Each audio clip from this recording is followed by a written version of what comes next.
Welcome to Twisted Liquid RC Boats. Today's episode of Twisted Liquid RC Boats is proudly brought to you by Slycat Racing. For all your RC boat needs, slycatracing.com. Good day, everybody. Welcome back to Twisted Liquid RC Boats and the continuation in our Zippkits A-Box Crackerbox build. If you joined us in our last episode, guys, you know how we got the second side on our boat. I've started to do some of the sanding to blend the side and the chines together to get ready to mount the floors on the boat. I'm really happy with the way both sides came out. We have no distortion in our chines. They'll be easily workable for the parts we got to install down the road. So, the next step that we got to get done is we've got to laminate our transom on. Now guys, before I do laminate the transom on, they're telling us to use epoxy in the manual. And I've got 3 different types of epoxy here, and I also have Titebond 3 Ultimate Wood Glue. Now I could use either one of these products. I could use G-Flex, I could use the tiny little bit of Bob Smith Industries 30-minute slow cure I got left. When I done my Zippkits SLR missile, I laminated my transom with Titebond. It worked fine. But for doing this, I'm going to use West Systems 105 epoxy resin with a 207 special clear hardener. Now you guys might be saying to yourself, gee Todd, why are you using a sealing epoxy in order to laminate something? Well, right here I got the trusty West Systems user manual and product guide. And if I look through it, and I get through to their little graph that they have here, their little chart, it shows that using the 105 resin with the metering pumps and 207 hardener is good for doing gluing tight joints and laminating. So once again guys, educating yourself with the products that you're using makes yourself a little bit smarter and makes you know that you could use something like this to laminate the transom on, and it will work fine, and it will be a really good sealed epoxy back there. The reason I'm using this is I have it left over from my Zippkits SLR missile build. I'm planning on buying another kit soon because I'm going to need to seal this boat up and the next boat that we're going to build on the channel. And I'd like to use up some older product just to eliminate it, have it used up, and we'll get the transom laminated on our boat. So we are going to use epoxy, but we're going to use the West Systems kit, mix it up, brush it on because we have a little bit of surface area to do. I'd like to keep my G-Flex for when I do my bottom sheeting and my top sheeting, so it only makes sense to use it up. So pay attention to your user manuals for the products that you're using. Make sure they're applicable to the steps you're doing. And we'll mix up a batch of West Systems 105 with the 207 hardener, and we'll laminate the boat, the transom, on our boat.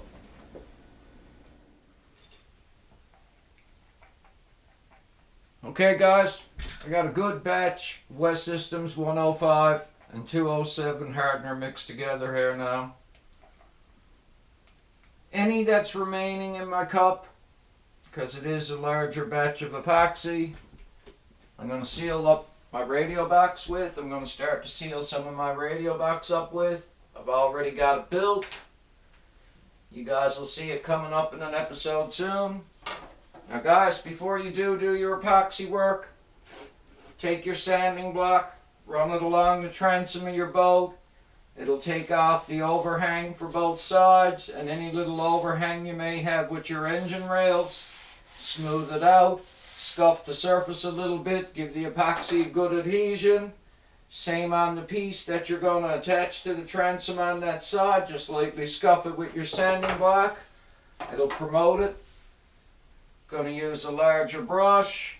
Just going to brush it onto the whole entire transom here. And once we get a good coating on it, on both parts, we're going to bring them together. We're going to use a variety of clamps to hold it in place, and we will let it cure and harden, and we'll have another tiny step with our boat build done. Now, I'm kind of liking using the sealing epoxy for this laminating job because it is going to seal in between these two pieces of wood perfectly. And even though it is a sealing epoxy, you can use it for laminating. It can be used for doing this procedure. A little research with the product guide there will help you.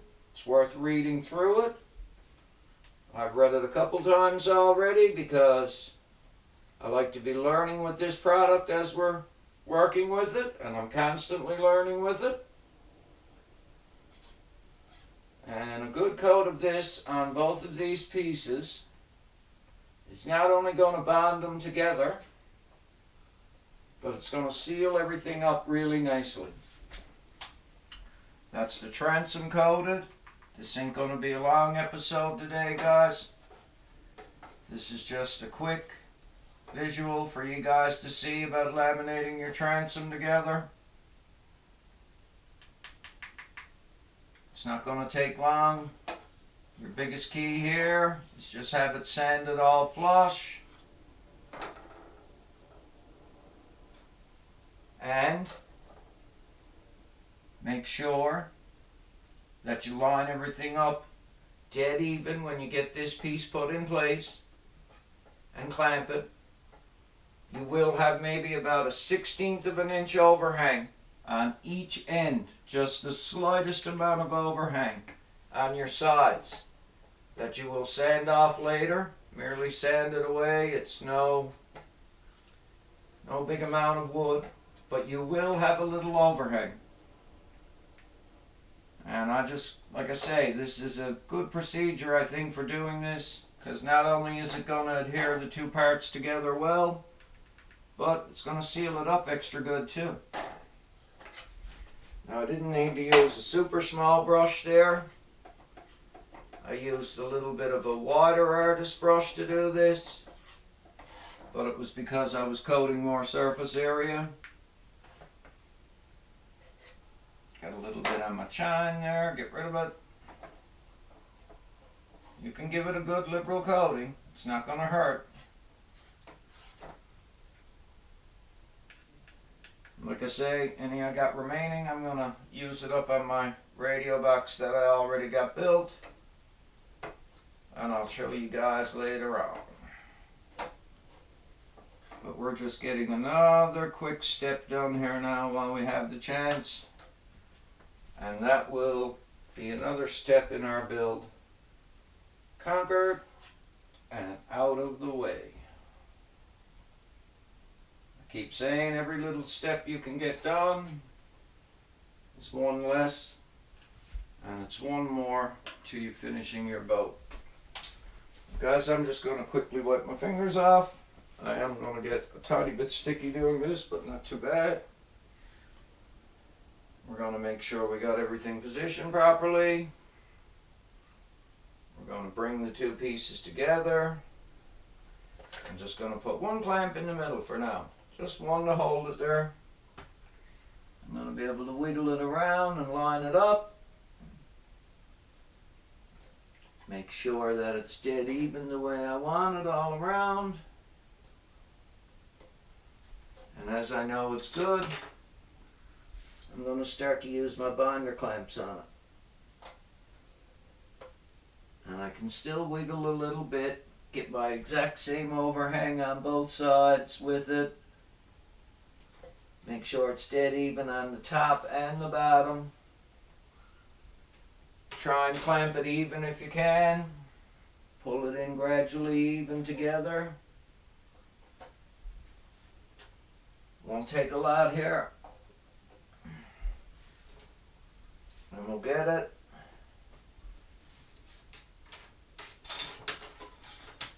And I've got some larger clamps out that I can use to come in around it. Just to clamp right in the middle of it to definitely make sure that it's more than good.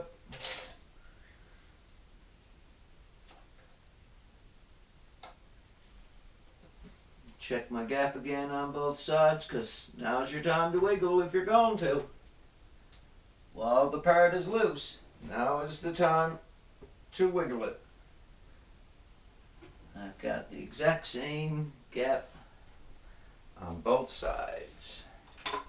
Now I'm going to make sure I'm even, top to bottom.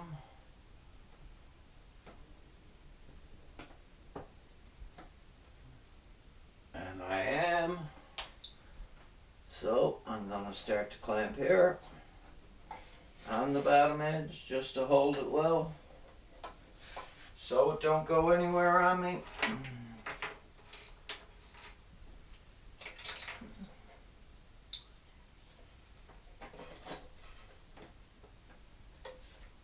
You can never use too many clamps, guys, until this cures, in my opinion.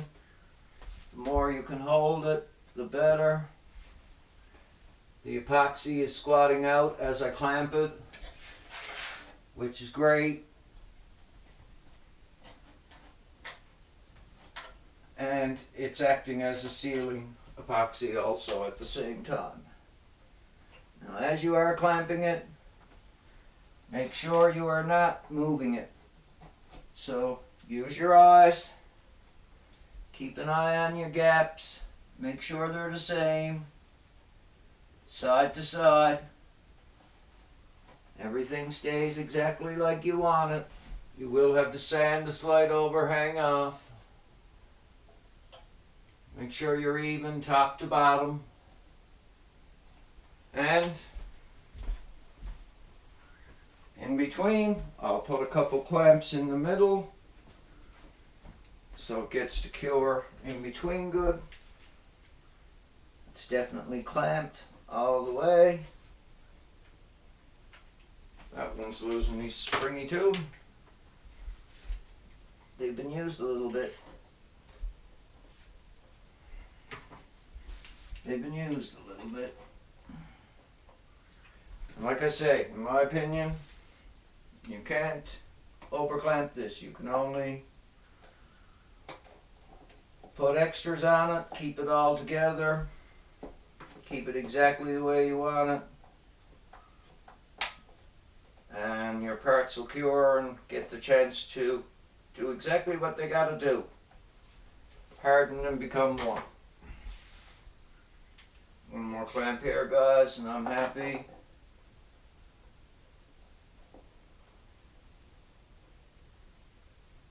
That'll hold that transom really good and secure to this frame while it's hardening. Now I can look all around the edge. I can see I got my even gap on both sides right here, my little overhang. I'm dead even top to bottom with my chines and with my engine rails and my bulkhead number 5. So that's our transom laminated in our boat. What we got to do now is leave that alone and let it cure. I'm just going to give you a quick tip, guys, that I use, and I'm sure other builders will tell you the same thing. When I'm doing any epoxy work, I do turn the heat up in this room. And I give the epoxy time to harden, no matter which one I'm working with. Don't be in a rush. I'm going to let that harden probably overnight. And I'll know that it's good and cured. And that when I release them clamps, that'll be a well-sealed, well-adhered together transom. And like I said in the intro, it's just a simple process of paying attention to your manual you're building with and paying attention to maybe a user manual and a product guide like this for the products that you're using. I hope you guys learned a little something today. Quick episode. After that cures, guys, and I finish doing my blend sanding here between my sides and my chines, it's time to get the bottoms on this boat. And after that, we can actually cut it off the jig. So, we're getting our work done slowly but surely. I want to thank you for watching the episode today. Hope you enjoyed it. Want you to take care of yourself out there. And I'll catch you in the next episode. Thanks for watching, everyone. Feel free to like and subscribe. Take care and stay safe.